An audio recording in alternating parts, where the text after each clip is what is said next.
Hello everyone, welcome to Oxfam English program.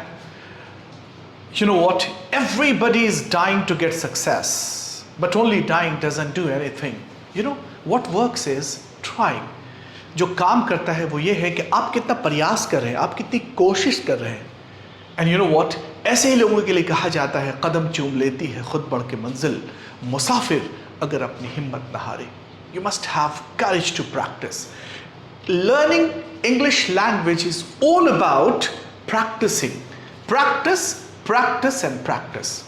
So let's get started today. We'll start 3 living structures. Beautiful one, and I'm sure enough that you will use it, these structures no end.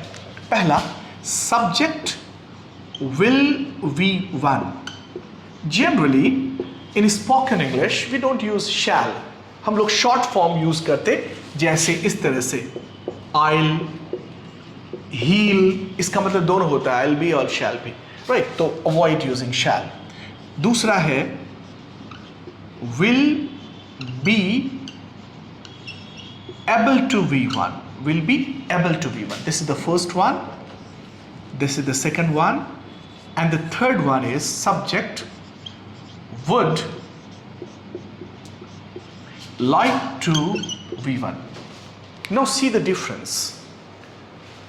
Will be one, you know what? ये तीनों ही structures future action के बारे में बात करता है, right? Verb जहाँ है वहाँ action है.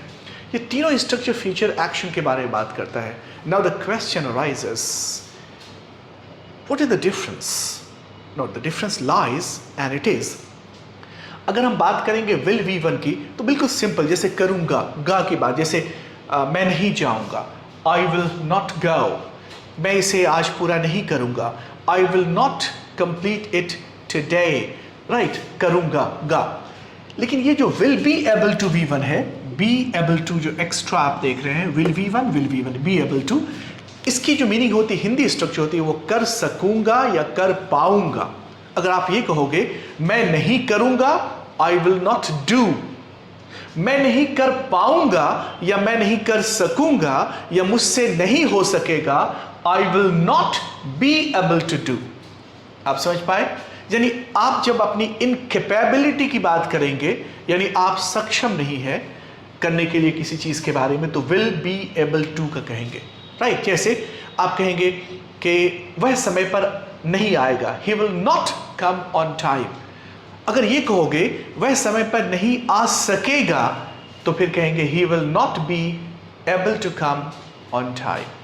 जैसे क्या तुम इसे पूरा करोगे? Will you complete it? क्या तुम इसे पूरा कर पाओगे या क्या तुम इसे पूरा कर सकोगे? Will you be able to complete it? You know कि चाहे जो भी लैंग्वेज है, हम 3 तरह के सेंटेंस बोलते हैं, पॉजिटिव, नेगेटिव और इंटरोगेटिव. जैसे मैं नहीं जाऊंगा, आई विल नॉट गो. क्या तुम जाओगे? Will you go. वह आएगा, he will come. So positive, negative end of course interrogative. तो अगर सिंपल बात करेंगे, जैसे आप कहोगे कि मैं इसे समय पर पूरा नहीं कर पाऊंगा, I will not be able to complete it on time. On the other hand, अगर आप ये कहोगे मैं इसे समय पर पूरा नहीं करूंगा, यानी आप कर पाते हैं, आप में कैपेबिलिटी है, आप एबल है, लेकिन फिर भी नहीं कर पाएंगे, I will not complete it on time. मैं इसे समय पर कंप्लीट नहीं करूंगा, I will not complete it on time. मैं इसे समय पर नहीं कर पाऊंगा, I will not be able to complete it on time. Is that clear? तो इसकी हिंदी स्ट्रक्चर होगी करूंगा या करूंगा, करेगा, एटसेट्रा. और यह है कर सकूंगा या कर पाऊंगा. जैसे वह तुमसे नहीं मिल सकेगा, he will not be able to meet you. वह तुमसे नहीं मिलेगा, he will not meet you. क्या तुम उसे कॉल करोगे? Will you call him? क्या तुम उसे कॉल कर पाओगे या क्या तुम उसे कॉल कर सकोगे? Will you be able to call him? And a third one is would like to be one. ये भी फ्यूचर के बारे में बात करेगा. कभी कभी ऐसा होता है, if you go somewhere to visit your relative, out of courtesy he asks, आप क्या लेना पसंद करेंगे?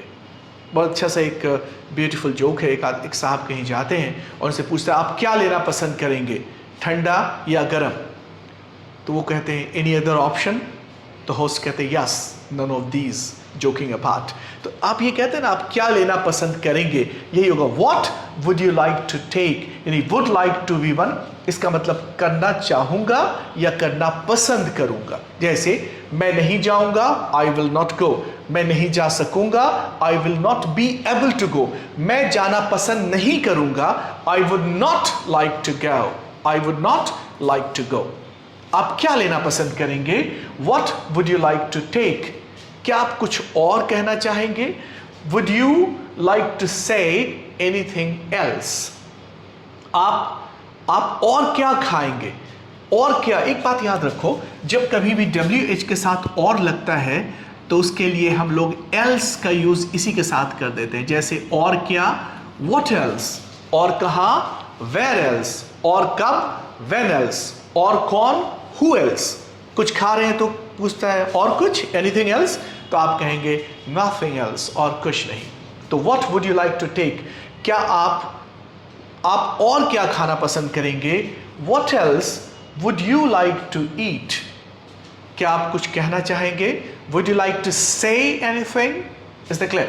तो ये 3 स्ट्रक्चर्स हो गए, ब्यूटीफुल स्ट्रक्चर्स हैं। विल V1 जब आप कहेंगे करूंगा या करेगा, will be able to V1 कर सकूंगा या कर पाऊंगा, वुड लाइक टू V1 करना चाहूंगा या करना पसंद करूंगा।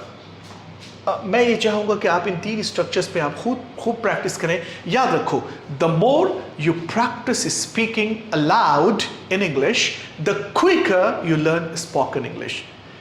मैं एक ही टैलिस्मन बताता हूं, और वो ये है, practice practice and again practice. Learning English language is all about practicing. ये डिपेंड करता है कि आप कितना ज्यादा प्रैक्टिस कर रहे हैं। Is the clear. तो एक बार फिर से देख लो, वह नहीं आएगा, ही विल नॉट कम। वह नहीं आ सकेगा, he will not be able to come. वह आना पसंद नहीं करेगा, he would not like to come.